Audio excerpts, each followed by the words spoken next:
Hello and welcome to A Service Dog's Partner. Today I wanted to discuss the responsibilities to owning a service dog, and you really want to take these into consideration before you buy a service dog or any other type of dog. When you have a service dog or any type of dog, you have a lot of responsibility to do it, both financially and time. Uh, One of the big things that is financially is the medical stuff, that medical items that you have to keep up to date with your dog. The first one is if you first purchase your dog, whether it's from a breeder or from the Humane Society, you always want them to be double checked by your vet. Now that's going to cost money right there. The next thing is there are vaccines that your dog is going to you're going to want your dog to be done, and checkups and vaccines are done yearly, at least yearly. Some vaccines, depending on the type of vaccine, you can go every 2 years. Note, very important, hang on to all the vaccine papers, because this will make it easier for you to be able to pull these records out to show to such as trainers or grooming stations, because a lot of these places require them before they will provide services for your dog. Going back to medical, even the most healthy dog is going to need medical treatment, and like I said, the yearly checkups and the vaccines are the main ones. If your dog is not fixed and you want them fixed, that's going to be more money. If you get a dog at the Humane Society, they are normally always fixed. So you don't have to worry about that. If you also want to keep in mind the type of breed your dog has, because the older a dog gets, because depending on the breed, they may end up with certain diseases or injuries as they get older, such as some dogs are more prone to cancer or going blind, and others have the problem of they may get hip displacement. These are things that because of these things, you're probably going to want to, and I highly suggest it, start putting money away early for the possible medical issues that may come up. This is true for even if you end up with a very healthy dog. It's always a good idea to put money aside for those yearly checkups and for those vaccines. That way, when they come up, you have money to put aside. You don't have to worry about pulling it out of your expenses. And if let's say you take your dog in for an exam and you planned it would be $200, it ended up being $175. Well, I'll put that extra $25 aside for future expenses, and putting some away every paycheck or whenever you can, it'll slowly build up. That way, if something really bad happens, like let's say you find out your dog has really bad allergies and has to get a special type of medication, which is not cheap. Well, you've had this money put aside, so you are able to already have a chance to have this set up to start paying for it. Or let's say something happens to your dog, that they step wrong off of let's say they made a jump off of the porch and they landed wrong. Well, you have money put aside for going to the emergency room. These are things that you want to have money put aside for, just like you would for your own medical issues, or if you so wish, there are insurances for dogs for medical. I haven't really looked into those, but I have heard people do get them. They are very expensive, so that's more up to you to decide if it would be beneficial for you to have insurance for your dog, medical insurance for your dog, to help with future expenses, just kind of like you have medical for yourself for any future expenses you may have. So that's the medical side that you have to keep in mind. Then you have the continual training.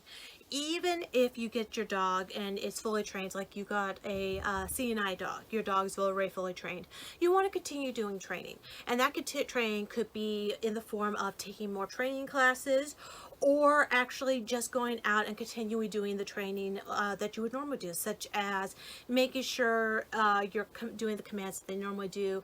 You're not staying at home. You're going out, and even just going on walks, and they're doing their job. They're keeping up with that training because they're doing their job. Something I do with Sassy is, even though she's gone through a lot of the basic training, which is what you want to make sure that your dog definitely learns, is which is the sit, stay, lay down, leash train, potty train, don't jump off. Those are just a few of the basics. Once those are all once they learn all those, you want to continue on with more advanced training, and eventually get the Canine Good Citizenship, which is a really, really good one to get, especially for your service dog, because it is a really good course to kind of help teach your dog how to behave in public. And this will come in handy for when you're trying to get them ready to, like, say, go into the mall with you, or go to appointments with you. And then after that, you may want to continue putting them into classes that may have nothing to do with obedience, but are more like fun classes.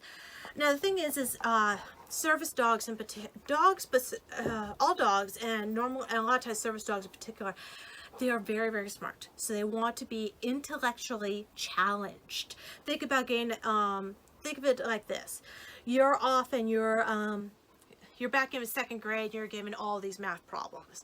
Well, you're going to get bored very fast doing 2 plus 2 or 2 plus 4. You might want to be challenged a little bit more. Well, that's what dogs want to be done too, even if it's in a fun way. So something that Sassy and I have done is we've done both nose work and agility. And even though they're not done with obedience, one of the things that's nice about them is that they further work on the basics that we've already learned, such as sit, stay, jump, down, stop. Those all further enforce the basic trainings that we had, while also allowing them to have a little more fun. A little bit more on that in another video. More expenses would be basically grooming. You have grooming such as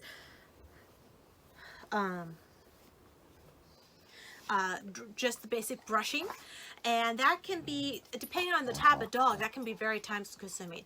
The longer fur your dog has, the longer it's going to take care of. The same goes with if you're giving them a bath. If they have long hair, they're going to get dirty more often. Though at the same time, you may have a dog such as a golden retriever where they can't be washed with soap and bubbles like a real actual bath very often, because it takes out too much of the oils in their fur, which is actually bad for their fur, because as a water dog, they need the oils in their fur to repel the water. So there are certain things about that you have to look up to be able to figure out, okay, how do I need to groom my dog? How do I keep them healthy, clean, even though they're covered in mud? So it varies with that. And then there's also the nails. Now, depending on how much work your dog does, sometimes the nails will be kept fairly worn down. Other times you gotta get in there and you got to get them clipped or filed down or buffed down at least monthly, if not more often than that. Otherwise, they're going to accidentally scratch you or scratch someone else or scuff up your floors. Now, if you are unable to do some of those types of grooming, such as you don't have a tub or a place where you can wash your dog, or you just can't get their nails done, you're going to need to instead put money aside to take them to a groomer. And there's a lot to go with that. Along with putting money aside, you're going to have to figure out, okay, how often do we do it? And then you're also going to need to find a groomer who works well and gets along well with your dog. And remember those medical vaccine paperwork I said? You want to make sure you have those on hand, because a lot of those places want to make sure that your rabies shots in particular are up to date. Otherwise, they won't take them. Another thing is you want to make sure that they have regular exercise. Now, this is in addition to having taking them to classes. This would be taking them on walks, throwing the ball for them, those type of basic exercises. I like to try to give my Sassy at least 20 minutes of chasing after the frisbee. And when she chases, I mean she chases. She gets a really good workout here. I mean, I don't know who tires first, her or me. I mean, she makes... Go ahead. Sassy. Come on. She really goes after that frisbee and she really enjoys it. The walking is another one. And depending on what you want to, what you do, you could do walks, you can do jogging, you can do running. It really depends. I mean, you could, if you're able to get them trained, you could be riding on a skateboard and they pull you. Either way, they're getting that exercise in, and you're also bonding more with them. So there's that. Then there is the cleanup. Now, if you have, this goes for whether you have a backyard or you're going on a walk. You always want to clean up after your dog. It is a big responsibility for any dog owner. It doesn't matter if you have your own backyard and you have to clean it up. It doesn't matter if you're going to the dog park, you still need to clean up after your dog. You go on the walk, on a hike, you clean it up. You are walking down the sidewalk, you need to clean it up. This is a responsibility of your dog. Now, unfortunately, you cannot pick up urine. I tried when I was 5 years old. It doesn't work. That just gets absorbed back into the water. But the poop, you definitely want to make sure you clean up. And there'll be more on why this is important in another episode. Now, all of these are also, they are very time consuming. The other things that you want to keep in mind are you need to make sure they get fed and have water. Now, these would seem like a no-brainer, but these are actually very important in multiple different ways. Come on, down you go. Because when it comes to your dog, you want to make sure that you're not underfeeding them or overfeeding them, and you want to make sure that their water bowl is always full. Now, when I got Sassy, I didn't know how much, I wasn't entirely sure how much to feed her, because I got her when she was somewhere between 6 months and 9 months old, and she looked really, really thin, and we were kind of bouncing back and forth between a type of food brand, trying to figure out what was best for her. And she ended up going up to about, I think it was 110 pounds. That was too heavy for her. And the best way to discover how much your dog should weigh is going to a trainer, or more probably working better would be your veterinarian. And your vet will also be able to help you try to figure out what type of dog food to get for your dog. We moved on to one type of dog food and found out that it was more like she was eating candy. So we ended up going to a dog food store, and we talked with the employees there, told them what type of dog we had, what age she was, and what she did, mentioning she was a service dog, mentioned that she was constantly working, she chased the frisbee, could be very hyperactive, and all of these took into account of what type of dog food she really should have. So we've switched her over to that. We've also cut down her food. Now, she gets fed twice a day, morning and night. And we figured out how much of food she's supposed to have for each of those times. And she gets about roughly 1.25 cups to 1.5 cups in the morning and at night. This will vary from dog to dog, so please talk to your veterinarian on just how much they are supposed to eat, because feeding them too much is just as bad as a person being overweight and eating too much. But not feeding them enough is just as bad as a person not getting enough food. It took us a while, but she is now down to 85 pounds, which is a perfect weight for her. And now I just have to make sure she stays in that. Whenever you go to the vet, even if they don't want to, and you're just like maybe just picking up some pills, go in and have them weighed. It's a really good way to make sure that they are within their weight they're supposed to be in. And it's kind of like weighing yourself. It helps you figure out, am I in the right course? Did I gain too much? And helps you figure out what to do. So, but depending on the dog food you get, it can get expensive, especially if it ends up being a prescription type of dog food. There are dogs out there who end up having an allergy, or something. This type of dog food just works better, but you have to get a prescription for it, and that may cost a little bit more. Then there's some other dog foods where it's made a little extra better because you're after that little bit for your particular dog because of the breed. It might cost more. So really put that in your budget.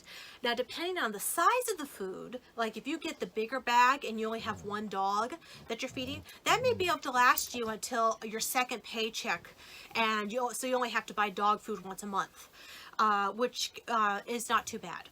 The other thing you want to make sure you do besides dog food is make sure you got chew toys. This will save your furniture. And maybe your shoes. I kid you not. This girl, like I said, she was not a puppy, but she was still under puppy age. And it wasn't until she hit about 2.5 that she pretty much stopped being in that phase where she wanted to tear everything apart. This is yes, I am talking about you and your terror. This is pretty normal for dogs. I mean, when they're puppies, everything, when it comes to dogs, putting things in their mouth is how they understand the world, besides scent. Everything is tasted with their mouth. And it's also kind of like human babies. They put everything in their mouth to taste it. And tearing apart is just something that they do. So you want to make sure you get those toys that they can tear. Get rope. Go ahead and get the squeakies. Although if you get squeakies, our dogs, they like to tear them apart and get to the squeaker. So once they get to the squeaker, go, good girl, and take the squeaker, give them a treat instead, and throw the squeaker away. You don't want them to swallow that. And also keep an eye on what toys they are chewing on, because you don't want them to ingest the part. They can go ahead and chew it, go ahead and tear it apart and everything. Just don't let them ingest it. But it's much better to have have them destroy these toys and replace that versus replacing your favorite pair of boots, or trying to put slip covers over your couch because the dog ate the leg.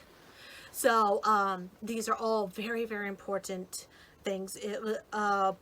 If there is a sale on dog toys or something, stock up on them. Get the squeakies. Go get the cheap stuff. If you're finding that they have a specific type of toy that they go after more, get more of those, because this will encourage them to go after those versus something you don't want them to go after.